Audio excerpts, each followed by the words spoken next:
Le Seigneur soit avec vous. Évangile de Jésus-Christ selon saint Matthieu. En ce temps-là, Jésus, arrivé dans la région de Césarée de Philippe, demandait à ses disciples, « Au dire des gens, qui est le Fils de l'homme ?» Ils répondirent, « Pour les uns, Jean le Baptiste, pour d'autres, Élie, pour d'autres encore, Jérémie ou l'un des prophètes. » Jésus leur demanda, « Et vous, que dites-vous? Pour vous, qui suis-je » Alors Simon-Pierre prit la parole et dit, « Tu es le Christ, le Fils du Dieu vivant. » Prenant la parole à son tour, Jésus lui dit, « Heureux es-tu, Simon, fils de Jonas. Ce n'est pas la chair et le sang qui t'ont révélé cela, mais mon Père qui est aux cieux. Et moi, je te le déclare, tu es Pierre, et sur cette pierre, je bâtirai mon Église. Et la puissance de la mort ne l'emportera pas sur elle. Je te donnerai les clés du royaume des cieux, et tout ce que tu auras lié sur la terre sera lié dans les cieux. Et tout ce que tu auras délié sur la terre sera délié dans les cieux. » Alors, il ordonna aux disciples de ne dire à personne que c'était lui, le Christ.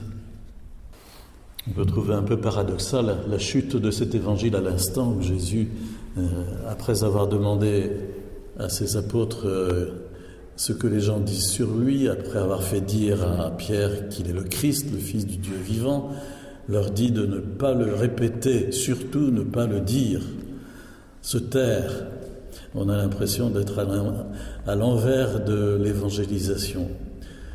C'est qu'il y a quelques risques dans l'esprit des gens, en particulier des Juifs, par rapport au type de Messie que Jésus doit être, où beaucoup s'imaginaient un Messie puissant, un Messie militaire, un Messie royal, un Messie sacerdotal, que sais-je encore, en tout cas quelqu'un proche du pouvoir et plein de pouvoir. Et Jésus sera un Messie humilié, un Messie crucifié, et il va tenter pendant 3 ans de faire passer le message auprès de ses disciples, mais sans y parvenir. Ce qui est intéressant dans cette deuxième partie de l'évangile ici, c'est que ce que Jésus dit à Pierre, où il lui fait des révélations et des promesses. Il n'y a que dans cet évangile de saint Matthieu que vous trouvez ces paroles de Jésus, et elles contiennent un pronom possessif tout à fait particulier, mon Église. C'est la seule fois où Jésus dit mon Église. Et Jésus va dire 3 choses importantes, me semble-t-il. La première, c'est que Pierre et ses successeurs, Pierre est celui qui est, au fond, le principe même de l'unité de l'Église. Tu es Pierre, sur cette pierre, je bâtirai mon Église. L'Église est bâtie, construite sur Pierre, qui en assure l'unité en profondeur. C'est important de se le redire parce qu'aujourd'hui, on est un petit peu dans une perspective de croyance à la carte, où chacun se fait un petit peu ses propres opinions, et l'impact de conception protestante ou évangélique n'est pas neutre, car beaucoup aujourd'hui font un peu leur propre salade, et quand il y a des églises évangéliques proches, ce qui n'est pas tellement le cas ici, mais se rendent tantôt à la messe, tantôt à l'assemblée, et il est important de dire que ce n'est pas neutre de considérer l'Église comme étant fondée sur Pierre, ou pas du tout. Pour beaucoup de protestants ou d'évangéliques, ces paroles de Jésus ne s'adressaient qu'à Pierre.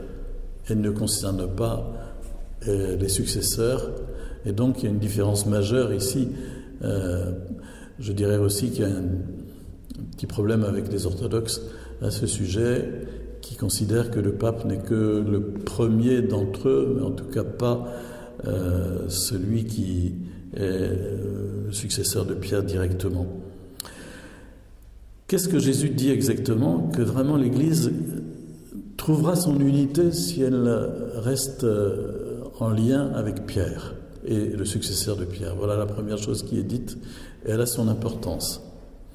La seconde chose qui est dite, c'est que, à cause de cela sans doute, l'Église a les promesses de la vie éternelle. Les puissances de la mort ne l'emporteront pas sur elle, dit Jésus. Elle sera certainement persécutée et vraiment devra subir les assauts du mal, mais cependant, elle traversera les siècles jusqu'au bout. Alors il faut qu'on ait évidemment l'esprit assez souple pour considérer que l'Église se transforme au fil des siècles. Elle opère des MUES, qui facilitent son adaptation aux transformations de la société, mais tout en gardant le message intact.